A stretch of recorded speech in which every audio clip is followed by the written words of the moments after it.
Assalamualaikum warahmatullahi wabarakatuh. Terima kasih tuan-tuan dan puan kerana telah sudi untuk menonton The Rush, yang mana sekali lagi kami membawakan konten yang berkaitan dengan review-review barangan running. Untuk hari ini kita ada sesuatu yang istimewa kerana aku akan review satu kasut daripada Nike, iaitu inilah dia. Bam! Pegasus 37. Okay, so Pegasus 37, mungkin korang sedia maklum bahawa kasut Pegasus 37 telah pun daripada dulu dipanggil sebagai family Pegasus lah.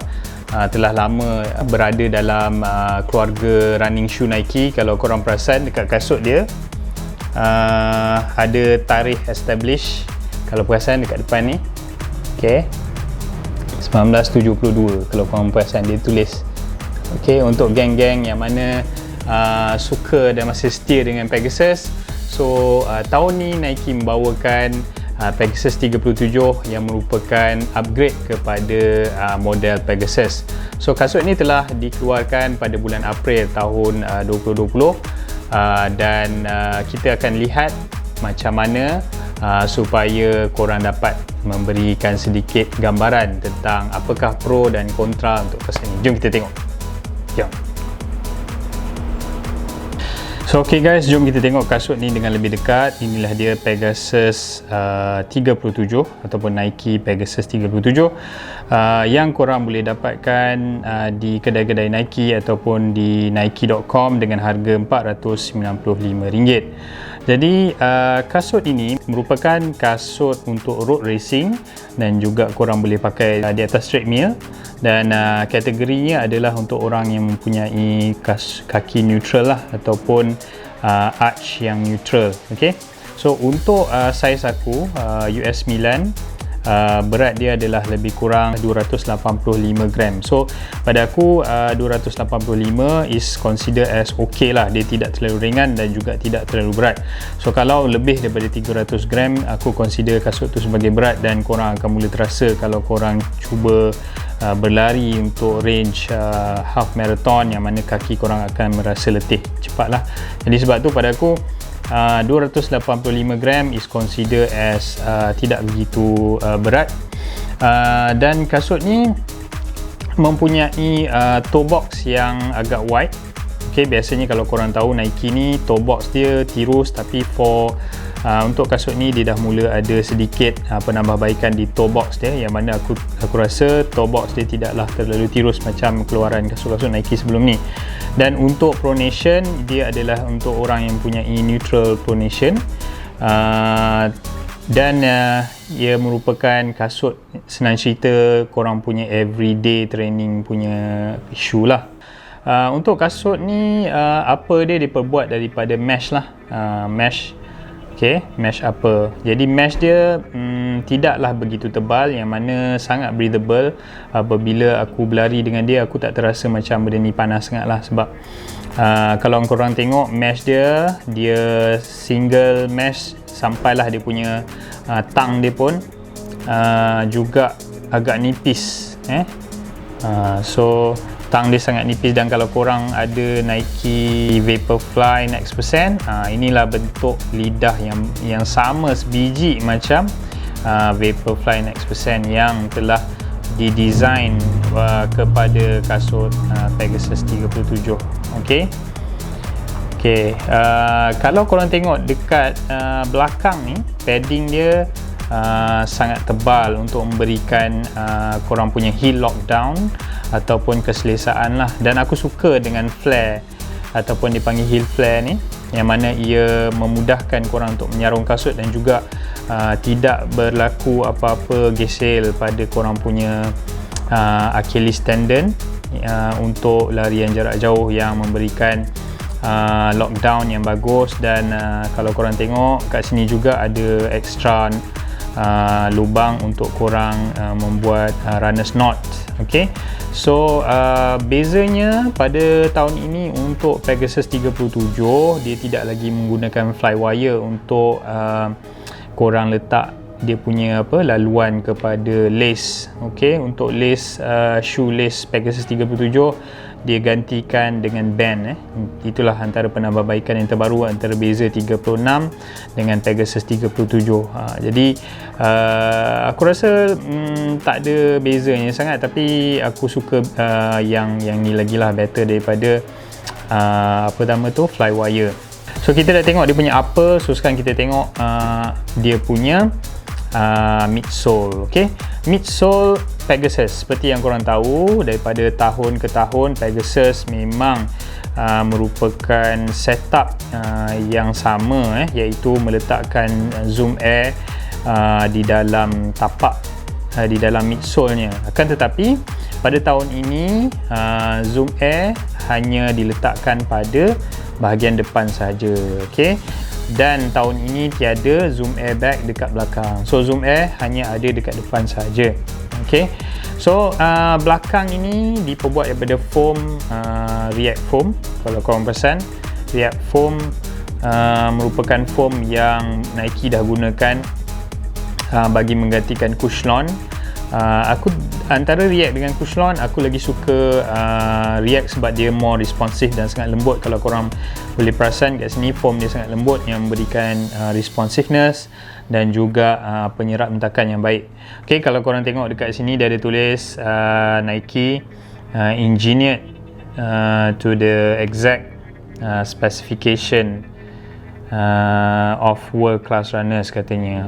Jadi yalah, betul lah, dia boleh claim sebab Nike antaranya yang merupakan leading brand dalam memberikan kasut-kasut untuk athletes yang banyak mencapai kejuaraan dalam maraton dunia. Jadi dia punya offset dia adalah 10mm, iaitu kalau dia punya offset dia ialah 14mm di depan dan 24mm di belakang. Jadi 10mm punya heel to toe drop lah. Okay, so biasanya untuk kasut-kasut Nike kebanyakannya yang dibuat dalam keadaan 10mm heel to toe drop, yang mana pada aku sangat membantu dari sudut macam mana pattern korang lari lah. Okay, 10mm is okay for me. Okay, so kalau korang perasan beza setup untuk 36 dengan 37 ialah apabila dia telah memberikan zoom airbag yang orang kata boncet kat depan zoom airbag dia tebal, so dia banyak membantu dari segi toe off lah. Jadi apabila korang hentak dan menggunakan korang punya forefoot untuk larian, korang akan terasa sangat-sangat dekat sini dekat sini dia akan activate korang punya zoom airbag dan membantu dari segi responsiveness dan juga untuk toe off ke hadapan. Jadi untuk kalau orang yang banyak menggunakan heel strike, ialah terutamanya apabila korang dah letih dan sebagainya, kadang-kadang banyak aja yang menggunakan heel strike, so pun tak ada masalah sebab ini dilengkapi dengan React foam yang sangat responsif di belakang ni yang tebal. Okey, untuk bahagian outsole bagi Pegasus 37, pada aku nothing much. Kalau korang tengok design rubber dia sangat agresif dengan lux dia yang banyak terkeluar, dan pada aku probably korang boleh guna untuk simple punya trail yang berpasir, sebab dia punya lux ni membolehkan korang boleh bawa untuk trail. So dan aku dah try dia punya outsole rubber ni, sangat grip lah, dan sebabkan banyak sangat celahan-celahan yang dibentuk, so korang perasan lah kat sini ada banyak batu-batu yang senang terperangkap dekat korang punya outsole rubber ni. Right, so nothing much untuk dia punya outsole. Yang mana Pegasus ni terkenal dengan tahan lama sebab pada aku ini probably boleh last sampai 700 km, silap-silap 800 km. So guys, apakah kesimpulan untuk kasut ni? Okay, secara honest, selepas aku menggunakan kasut ni untuk berlari dalam 5 ke 10 km, kasut ni merupakan everyday training lah. Artinya korang boleh buat tempo run ke, korang boleh buat senang cerita training lah. Okay, training sebab kasut ni durability pun bagus. Lepas tu dia punya setup zoom air dekat dalam ni memberikan responsiveness apabila korang toe off, dan juga React foam dekat belakang ni memberikan korang impact protection bagi siapa yang suka heel strike, dan juga lembut lah. Aku dapat rasakan outsole dia sangat lembut, dan boleh digunakan untuk full marathon, half marathon. Okay, jadi pada aku it's a best buy. Dan Pegasus ni memang terkenal, orang kata apa, untuk all rounder lah. Korang boleh gunakan kasut ni untuk apa saja. Cuma untuk menggunakan benda ni, menggunakan kasut ni untuk temporan, pada aku tak berapa sesuai sebab dia sedikit berat, 285 gram. Kalau pada aku, kalau untuk tempo lebih kepada 200 gram ataupun bawah 200 gram sesuai untuk korang buat speed shoe.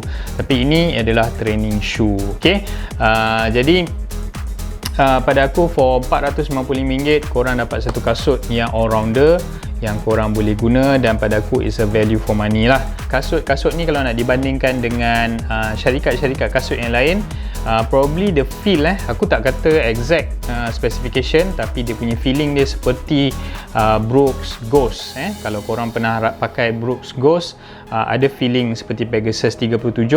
Dan juga kalau korang biasa dengan New Balance, probably boleh dibandingkan dengan 880 New Balance, ataupun kalau Asics Cumulus lah, Asics Cumulus. Okay, so kombinasi antara Zoom Air dengan React menghasilkan satu responsiveness dan penyerap hentakan yang baik untuk kasut running yang orang kata apa, fleksibel lah. Okay, so itu saja daripada aku. Guys, so aku memerlukan feedback korang sama ada korang suka tak Pegasus 37 dan juga penambahbaikan yang ada terhadap kasut ni bagi tahun ini. So adakah ia value for money untuk korang? So please bagi tahu dekat dalam ruangan komen dekat bawah tu, so that aku tahu kat sini apakah pandangan korang terhadap Pegasus 37. So itu saja yang aku nak sampaikan untuk The Rush punya review kasut pada kali ini.